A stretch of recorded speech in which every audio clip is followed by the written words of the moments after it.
லக்ஷ்மி, கலா, சீதா, எல்லாருக்கும் வாங்க. உங்க எல்லாருக்கும் ஒரு சந்தோஷமான விஷயம் சொல்ல போறேன். லக்ஷ்மி, மளிகை கடைக்காரனுக்கு பாக்கி, பால்காரனுக்கு பாக்கி அப்படின்னு இனிமே நீ என்கிட்ட கேட்க போறதில்ல. கலா, புருஷன் குடிக்கிறான், அடிக்கடி பணம் கேட்கறான் அப்படின்னு இனிமே நீ வருத்தப்பட மாட்ட. அம்மா சீதா, நல்ல மாப்பிள்ள அமையலேன்னு வருத்தப்படுற இல்ல, அந்த கவலையே இனிமே உனக்கு இருக்காதுமா. நம்முடைய எல்லா கஷ்டமும் இன்னையோட முடிய போகுது. நம்ம எல்லா கஷ்டமும் தீரணும்னா ஏதாவது தேவதை வந்து வரம் கொடுத்தாதாங்க முடியும். அந்த மாதிரி ஏதாவது நடந்துச்சா? அப்படி எல்லாம் ஒண்ணு இல்ல. இப்ப சொன்னா சஸ்பென்ஸ் போயிடும். முதல்ல போய் வடை பயசோட விருந்துக்கு ஏற்பாடு பண்ணு. இன்னைக்கு நம்ம எல்லாரும் ஒண்ணா உட்கார்ந்து சாப்பிட போறோம். அப்பா என்ன விஷயம்னு சொல்லுங்கப்பா. சொன்னா பலிக்காதுமா, சீக்கிரம் போய் ரெடி பண்ணு. அம்மா, என்ன விஷயமா இருக்குமா? யாருக்கு தெரியும்? உங்க அப்பா இவ்வளவு சந்தோஷமா இருக்கிறத நானே இன்னைக்குதான் பாக்குறேன். சரி வாங்க. வாழ வழி தெரியாத காரணத்தினால் குடும்பத்தோடு தற்கொலை செய்து கொள்கிறோம்.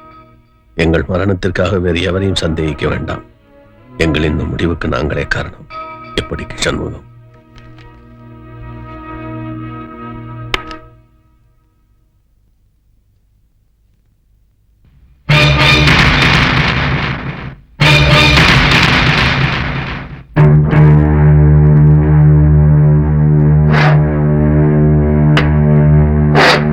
அம்மா, அப்பாக்கு லாட்டரி சீட்ல 10 லட்சம் அடிச்சிருக்குமோ? அப்படி இருக்க முடியாதுடி. லாட்டரி விழுந்திருந்தா கடன்காரங்களுக்கு விஷயம் தெரிஞ்சு இந்நேரம் வீடு தேடி வந்திருப்பாங்களே. அப்போ ரேஸ்ல ஏதாவது பெருசா விழுந்திருக்குமோ?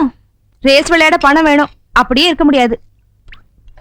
ஏமா, அப்பா ஆபீஸ்ல லஞ்சம் வாங்கியிருப்பாரோ? அவ்வளவு திறமை இருந்தா நமக்கே இந்த கஷ்டம். ஐயோ, அப்ப என்ன விதாம இருக்கும்?